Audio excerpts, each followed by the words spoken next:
Hello everyone, Marty here with you at Warehouse and Operations as a Career.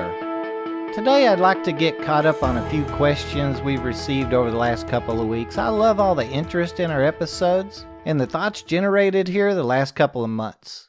I know I'm learning a lot from each of you and like the opportunity to look at things from several different perspectives each week. Before we get started today, I'd like to welcome a few new listeners into our group.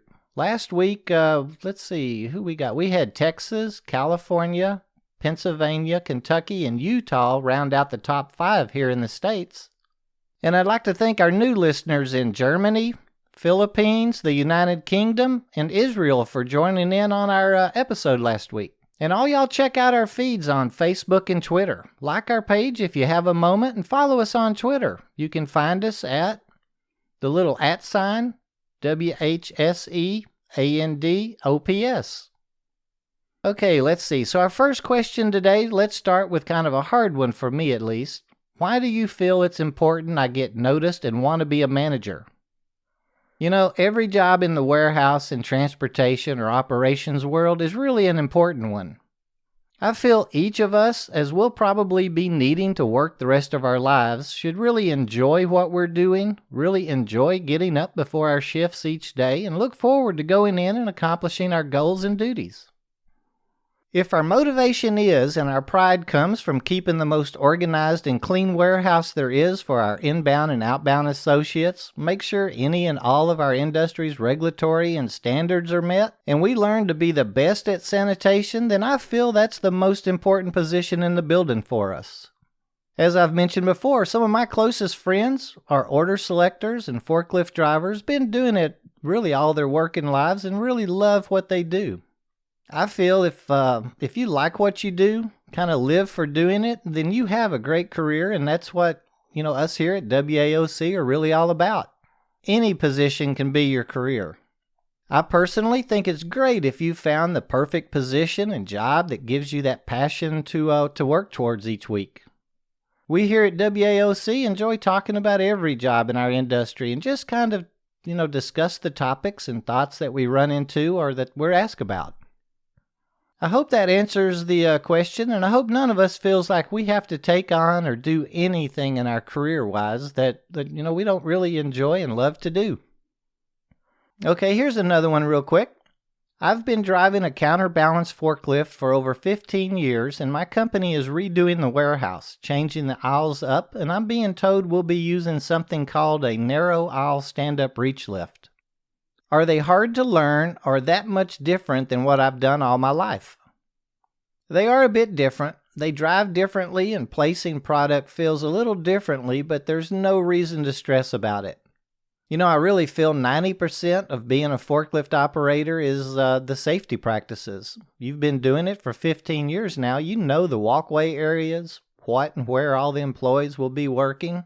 And I assume you've had no serious accidents or incidences as you're an operator today. I really had the exact same experience back in, it was probably 92 or 93. We went from sit-down lifts to reach forks. One thing I think the biggest thing is really the shoes. Get a comfortable and supportive pair of steel-toe boots or shoes. You'll be standing on your fork platform, probably on some sort of a dead man brake. And I found standing all day a lot different than sitting most of the day in my driver's compartment. When placing a pallet, you should learn to use the outriggers, or the toes on your lift. That's the 2 arms that extend from either side of your lift with the load wheels. Really, in a standard bay, you can set them up with the bay or the slot on the ground, and it'll give you a good indication of where your forks are when we've got them raised. Also, I found that feeling of the load. We'll feel a bit differently with it. We can get used to looking up from our seat, and that feeling feels different when we're standing and looking up. The reach part is just an additional function like the side-to-side adjustment that we're used to. It extends the pallet away from the body of the lift out through the outriggers. It'll feel different lift-wise when you're stabbing a pallet up like, on the 5th or 6th level, but it's really not too bad. Oh, and turning into an aisle, that's going to take a couple hours to get used to. Just watch the outriggers really closely because, you can bump things with those. And you'll want to understand the steering. Kind of play with it for a few minutes. If it's reverse steered, just go kind of slow for a while. Our brain rewires pretty quickly. It's change, but you'll find, and honestly, I enjoyed working with the stand-up, and the warehouse reconfiguration sounds like it'll really make your job easier too. Question 3, and this one has come up quite a bit recently. If I take a step into management and decide I don't like it, what happens? You know, it's really just a job. Look at it as a new job, and it really is a new job. We'll have a lot to learn, and we'll be trained by someone, or maybe it'll be a bit of a learn-as-you-go situation. In any event, we'll acquire more knowledge about something, and that's always going to be a good thing. As with any situation, I'd suggest we understand ourselves why we don't like something or why it's just not working for us. It could be something that a stronger communication, either from us or from our manager, could resolve. It's so easy to get frustrated and overwhelmed in a new position. Shoot, even just a new task. A lot of times, and I do this almost weekly at some point for one reason or another, a short break from the scene, a stroll outside, or even just a walk through another, department can ease that frustration. At least kind of reboot us to where we understand, what's going on a little bit better. Once we identify what's holding us back or why we don't like something, we can go speak with our boss about it. And should we not be able to get things resolved and know that our new position is just not for us, we can move forward. We can move on. We can always go back to what we were doing, maybe even within the same organization. And if not, we're good at what we do. We can always do it someplace else. Like we've discussed in past episodes, communication on the front side, asking questions, and educating ourselves properly can help us make these type of decisions. Let's see, let me find another. Oh, here's a good one. Do you prefer Crown or Raymond equipment? Honestly, as a warehouseman, I don't have a preference. They both build outstanding products. Their electric forklifts and pallet jacks, even all the more specialized equipment, are built well, engineered for the operator, and built with our safety in mind. I think I prefer whichever I'm working with at the time. I'm kind of loyal that way. I find myself using the same laundry detergent and dishwashing soap that was used in my home growing up, unless another national brand is on sale, and then it can easily become my choice. I figured who better to explain to us which is better than those responsible for their maintenance and working on them, right? I've asked 2 different mechanics for their opinions, and I got really just that, their opinions. One like Raymond's and the other like Crown's. Both, I think, had a preference because of how their companies actually stock parts in the house. Both gentlemen held the 2 manufacturers in the highest regards and pretty much felt operationally we should be comfortable with whichever we're on, as they're both really top-of-the-line products. In answering the question, I'd say that we do our part by properly recording our pre- and post-trip equipment reports and help our maintenance departments keep our assigned equipment in great working order. Oh, and never running over wood or pallet pieces or shrink wrap, and we'll be on the best equipment there is. I tell you what I'll do. I'll reach out to Raymond and Crown, both of them again. Maybe we can do an episode on each in the near future. And here's another question real quick. I get into trouble for not wearing my steel toes or vest. Can it be a personal preference? You all know how I am on safety. I've got to go with a flat no there.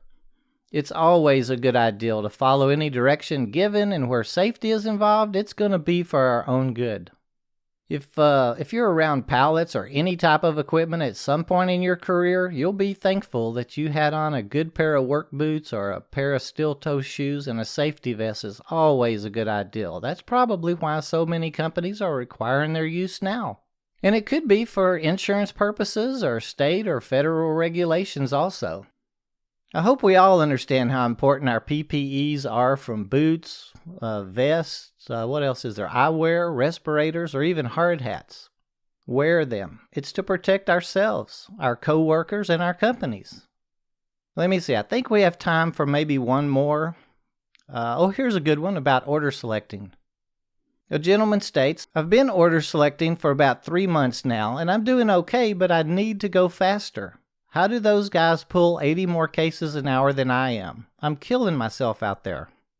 That's a very good question. An order selector has to, of course, work hard, but they could be capitalizing on experience a bit here.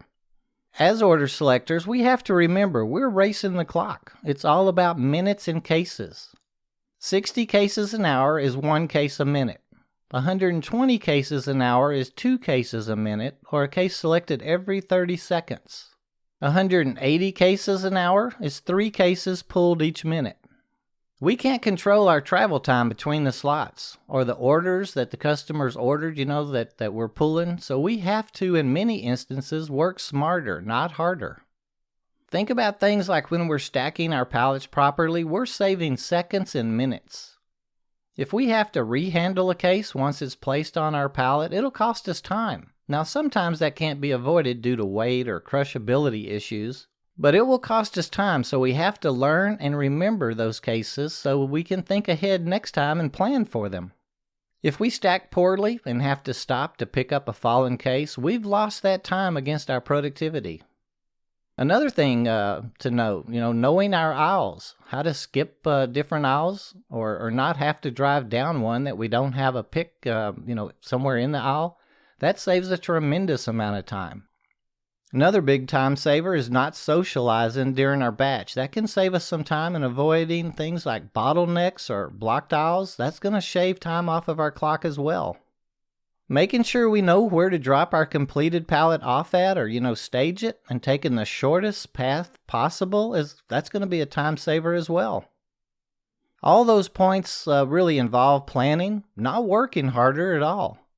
Many of the top selectors I know look like they're just coasting when I'm observing them. They've simply focused on what they're doing, planning, and carrying out that plan. Remember, overworking ourselves or trying to go fast is just going to be unsafe and really not needed at all. I know that 3 months seems like a long time to you, but those numbers will come from experience. I'd suggest that you watch the veterans and learn from them. They're not necessarily working harder. They just have the experience and are working smart. You'll get there, just stick with it. I hope I got a few of your questions answered and you enjoyed today's episode. Send me some more thoughts. We love getting mail. Send it to host@warehouseandoperationsasacareer.com. I tell you what, send us in a topic or question in the next 2 weeks and we'll have another giveaway, this time for a WAOC t-shirt. Just put shirt in the subject field and we'll have a drawing for the winner. Until next week, check our Twitter and Facebook feeds. We always try to list as many job postings as we can and throw in any thoughts that you may have. Wear those PPEs. Think safe and be safe at work and at home with the family.